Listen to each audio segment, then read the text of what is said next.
هو صحيح الكلام اللي داير ده يا جماعة؟ قال إيه كابتن الزمالك التاريخي شيكابالا بذات نفسه عايز يلحق آخر نسخة في كأس العالم للأندية وهو بيلعب عشان يشارك فيها، وطبعا عشان الزمالك مش هيشارك عمل اللي محدش يقدر يتوقعه نهائي. شيكابالا كلم الخطيب رئيس النادي الأهلي وقال له نفسي أختم مسيرتي في كأس العالم للأندية عشان النسخة اللي جاية هكون مش قادر أخد نفسي خلاص، وأوعدك هنرجع بالكاس ونحط فرق أوروبا كلها في شوال ومش هنخسر ولا ماتش.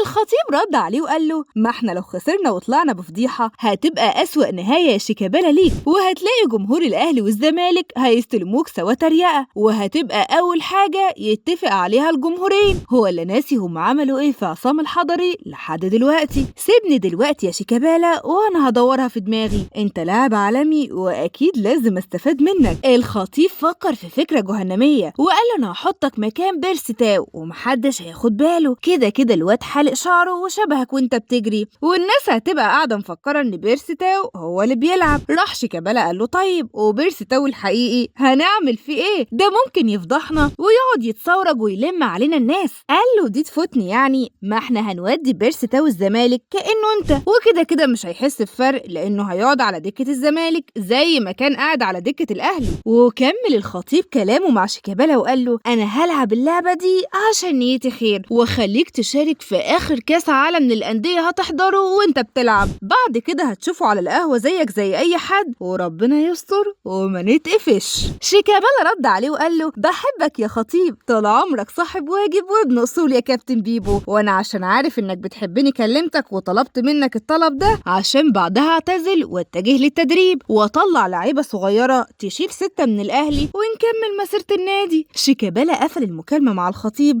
وعينه بتدمع وهو بيتخيل نفسه بتيشيرت الأهلي وبيلعب نهائي كاس العالم للأندية وبينزل في آخر ربع ساعة وبيكون الأهلي متعادل ويلاقي كرة بتترفع له بالعرض من محمد هاني وينط يحطها في الجون والاستاد كله يقف يهتف شيكا شيكا.